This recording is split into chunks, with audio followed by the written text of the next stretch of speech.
Welcome back. Tonight we continue Dracula by Bram Stoker.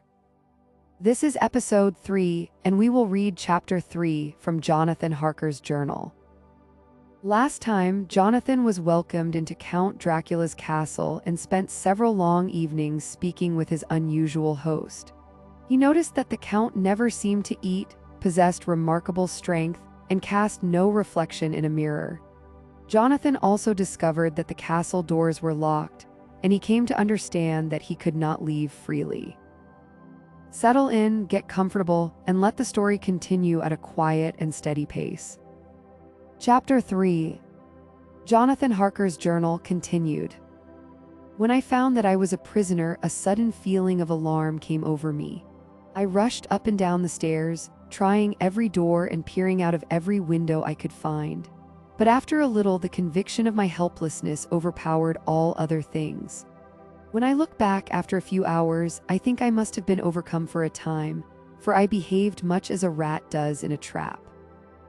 When, however, the conviction had come to me that I was helpless, I sat down quietly as I have ever done anything in my life, and began to think over what was best to be done.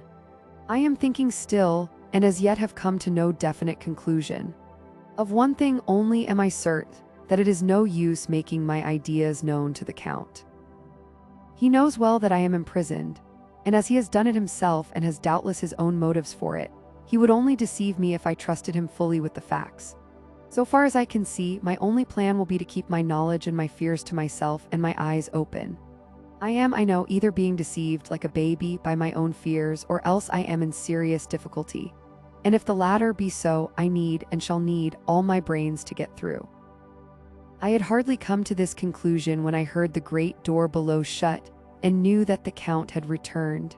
He did not come at once into the library, so I went cautiously to my own room and found him making the bed.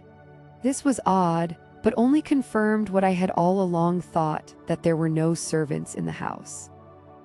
When later I saw him through the chink of the hinges of the door laying the table in the dining room, I was assured of it. For if he does himself all these menial offices, surely it is proof that there is no one else to do them. This unsettled me, for if there is no one else in the castle, it must have been the Count himself who was the driver of the coach that brought me here. This is a troubling thought, for if so, what does it mean that he could control the wolves as he did by only holding up his hand in silence? How was it that all the people at Bistritz and on the coach had some terrible fear for me? What meant the giving of the crucifix, of the garlic, of the wild rose, of the mountain ash? Bless that good woman who hung the crucifix round my neck, for it is a comfort and a strength to me whenever I touch it. It is odd that a thing which I have been taught to regard with disfavor, and as idolatrous, should in a time of loneliness and trouble be of help. Is it that there is something in the essence of the thing itself, or that it is a medium, a tangible help, in conveying memories of sympathy and comfort? Sometime, if it may be, I must examine this matter and try to make up my mind about it. In the meantime, I must find out all I can about Count Dracula, as it may help me to understand. Tonight he may talk of himself if I turn the conversation that way. I must be very careful, however, not to awake his suspicion. Midnight, I have had a long talk with the Count. I asked him a few questions on Transylvanian history, and he warmed up to the subject wonderfully.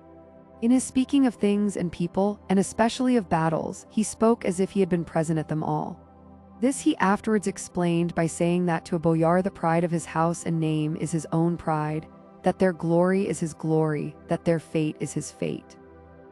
Whenever he spoke of his house, he always said we, and spoke almost in the plural like a king speaking. I wish I could put down all he said exactly as he said it, for to me it was most fascinating. It seemed to have in it a whole history of the country. He grew excited as he spoke, and walked about the room pulling his great white mustache and grasping anything on which he laid his hands as though he would crush it by main strength. One thing he said which I shall put down as nearly as I can, for it tells in its way the story of his race. We Shiklis have a right to be proud, for in our veins flows the blood of many brave races who fought as the lion fights for lordship. Here in the whirlpool of European races, the Ugric tribe bore down from Iceland the fighting spirit which Thor and Woden gave them, which their berserkers displayed to such fell intent on the seaboards of Europe. aye, and of Asia and Africa too, till the peoples thought that the werewolves themselves had come. Here too, when they came, they found the Huns, whose warlike fury had swept the earth like a living flame, till the dying peoples held that in their veins ran the blood of those old witches, who, expelled from Scythia, had mated with the devils in the desert. Fools, fools, what devil or what witch was ever so great as Attila, whose blood is in these veins? He held up his arms. Is it a wonder that we were a conquering race, that we were proud, that when the Magyar, the Lombard, the Avar, the Bulgar, or the Turk poured his thousands on our frontiers, we drove them back? Is it strange that when Arpad and his legions swept through the Hungarian fatherland, he found us here when he reached the frontier, that the Honfoglalas was completed there? And when the Hungarian flood swept eastward, the Shiklis were claimed as kindred by the victorious Magyars, and to us for centuries was trusted the guarding of the frontier of Turkeyland. Aye, and more than that, endless duty of the frontier guard, for as the Turks say, water sleeps and enemy is sleepless. Who more gladly than we throughout the four nations received the bloody sword, or at its warlike call flocked quicker to the standard of the king? When was redeemed that great shame of my nation, the shame of Kasova, when the flags of the Wallach and the Magyar went down beneath the crescent? Who was it but one of my own race who as voivode crossed the Danube and beat the Turk on his own ground? This was a Dracula indeed.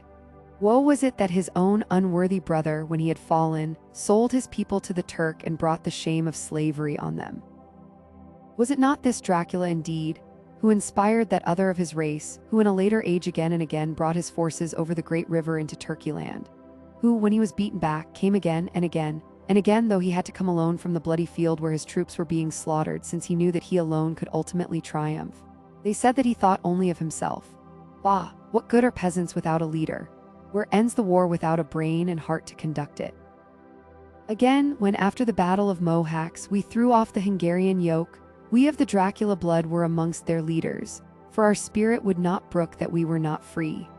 Ah, young sir, the Shiklis and the Dracula, as their heart's blood, their brains, and their swords, can boast a record that mushroom growths like the Habsburgs and the Romanovs can never reach. The warlike days are over. Blood is too precious a thing in these days of dishonorable peace, and the glories of the great races are as a tale that is told. It was by this time close on morning, and we went to bed. Mem, this diary seems horribly like the beginning of the Arabian Nights, for everything has to break off at cock-crow, or like the ghost of Hamlet's father. The 12th of May. Let me begin with facts, bare, meager facts, verified by books and figures, and of which there can be no doubt. I must not confuse them with experiences which will have to rest on my own observation or my memory of them. Last evening, when the Count came from his room, he began by asking me questions on legal matters and on the doing of certain kinds of business. I had spent the day wearily over books, and, simply to keep my mind occupied, went over some of the matters I had been examined in at Lincoln's Inn. There was a certain method in the Count's inquiries, so I shall try to put them down in sequence. The knowledge may somehow or sometime be useful to me. First, he asked if a man in England might have 2 solicitors or more. I told him he might have a dozen if he wished, but that it would not be wise to have more than 1 solicitor engaged in one transaction, as only one could act at a time, and that to change would be certain to militate against his interest. He seemed thoroughly to understand, and went on to ask if there would be any practical difficulty in having one man to attend, say, to banking, and another to look after shipping, in case local help were needed in a place far from the home of the banking solicitor. I asked him to explain more fully, so that I might not by any chance mislead him, so he said, "I shall illustrate. Your friend and mine, Mr. Peter Hawkins, from under the shadow of your beautiful cathedral at Exeter, which is far from London, buys for me through your good self my place at London." Good. Now here let me say frankly, lest you should think it strange that I have sought the services of one so far off from London instead of some one resident there, that my motive was that no local interest might be served save my wish only, and as one of London resident might perhaps, have some purpose of himself or friend to serve, I went thus afield to seek my agent, whose labors should be only to my interest. Now suppose I, who have much of affairs, wish to ship goods, say, to Newcastle or Durham or Harwich or Dover, might it not be that it could with more ease be done by consigning to one in these ports? I answered that certainly it would be most easy, but that we solicitors had a system of agency one for the other, so that local work could be done locally on instruction from any solicitor, so that the client, simply placing himself in the hands of one man, could have his wishes carried out by him without further trouble. But, said he, I could be at liberty to direct myself, is it not so?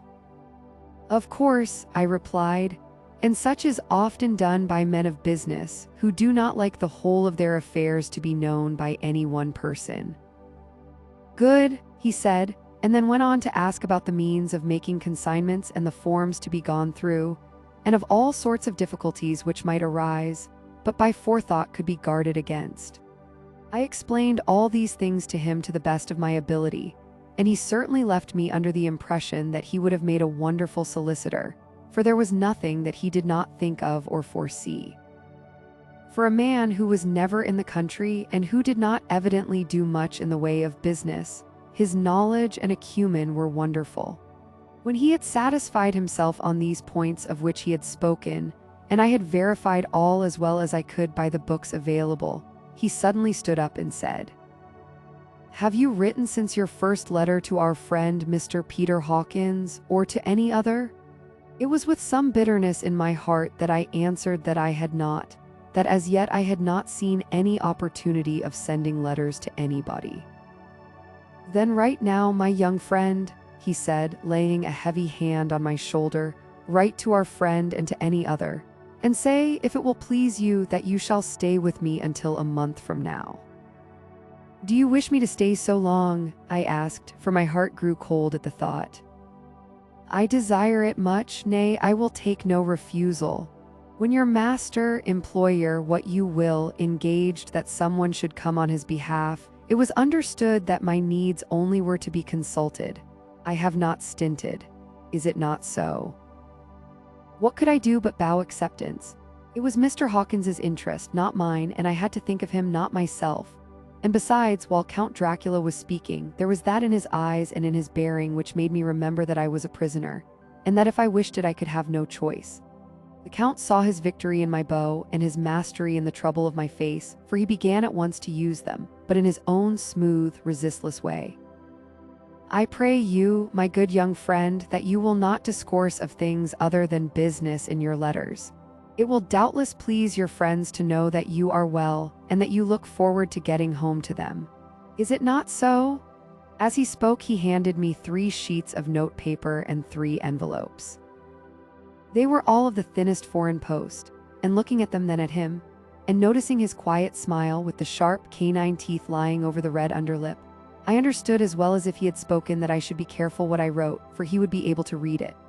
So I determined to write only formal notes now, but to write fully to Mr. Hawkins in secret, and also to Mina, for to her I could write in shorthand, which would puzzle the Count if he did see it. When I had written my 2 letters, I sat quiet, reading a book whilst the Count wrote several notes, referring as he wrote them to some books on his table. Then he took up my 2 and placed them with his own, and put by his writing materials, after which, the instant the door had closed behind him, I leaned over and looked at the letters, which were face down on the table. I felt no compunction in doing so, for under the circumstances I felt that I should protect myself in every way I could. One of the letters was directed to Samuel F. Billington, number 7, The Crescent, Whitby, another to Herr Leutner, Varna, the third was to Coutts & Co., London, and the fourth to Herren Klopstock and Billruth, bankers, Budapest. The second and fourth were unsealed. I was just about to look at them when I saw the door handle move. I sank back in my seat, having just had time to replace the letters as they had been and to resume my book before the Count, holding still another letter in his hand, entered the room.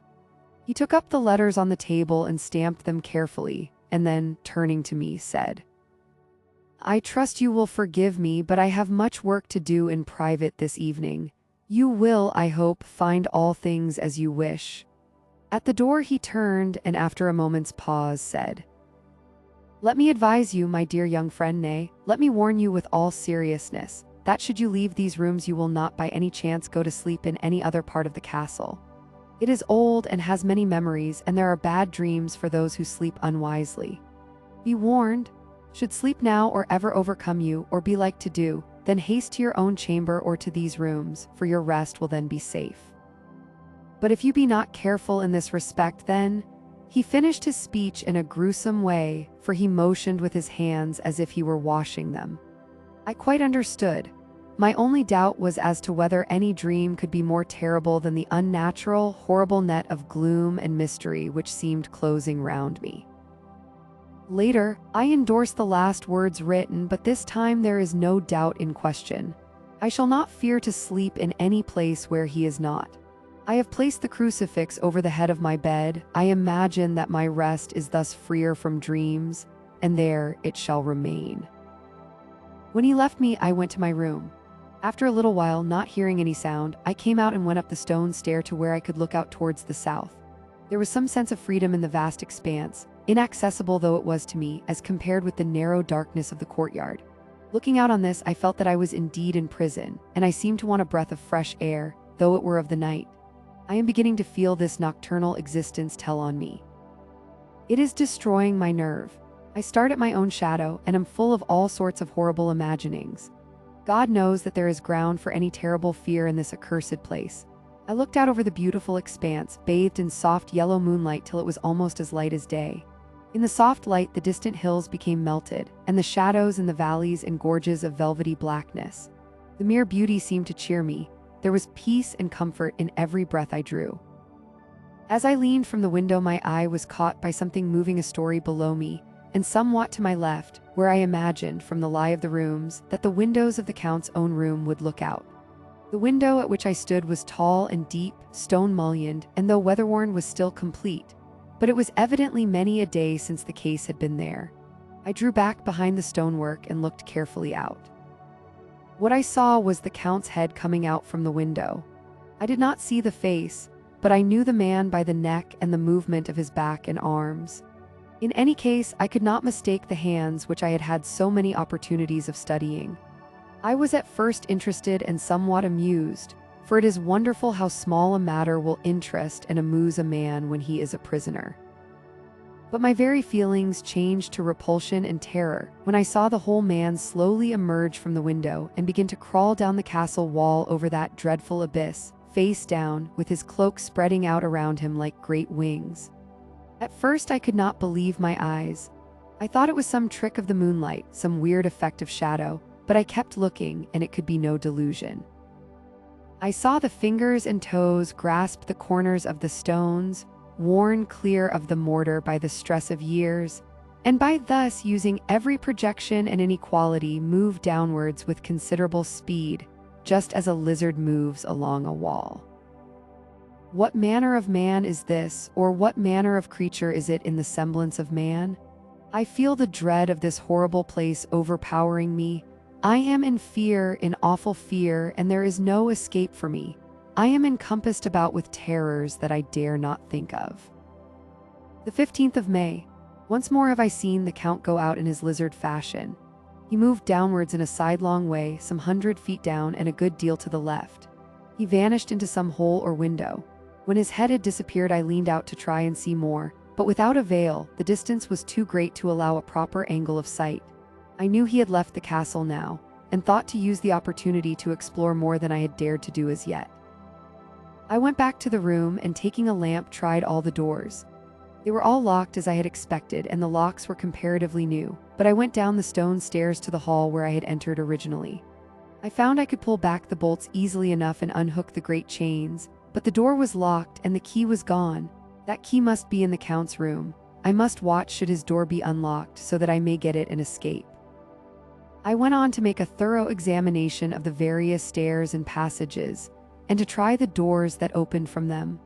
One or two small rooms near the hall were open, but there was nothing to see in them except old furniture, dusty with age and moth-eaten. At last, however, I found one door at the top of a stairway which, though it seemed to be locked, gave a little under pressure. I tried it harder and found that it was not really locked, but that the resistance came from the fact that the hinges had fallen somewhat, and the heavy door rested on the floor. Here was an opportunity which I might not have again, so I exerted myself, and with many efforts forced it back so that I could enter. I was now in a wing of the castle further to the right than the rooms I knew and a story lower down.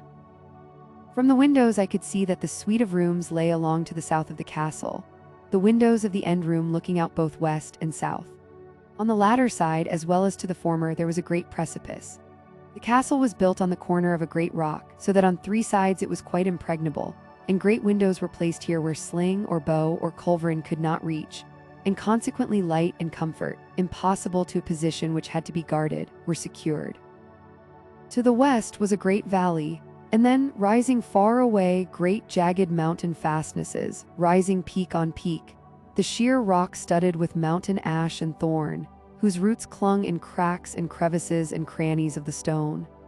This was evidently the portion of the castle occupied in bygone days, for the furniture had more air of comfort than any I had seen.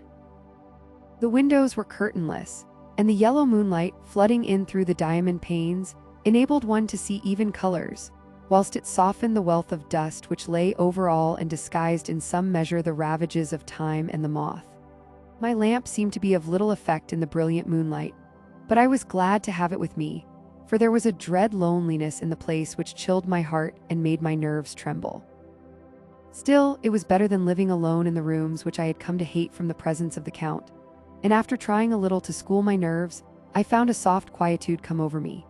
Here I am, sitting at a little oak table where in old times possibly some fair lady sat to pen, with much thought and many blushes, her ill-spelt love letter, and writing in my diary in shorthand all that has happened since I closed it last. It is 19th century up to date with a vengeance.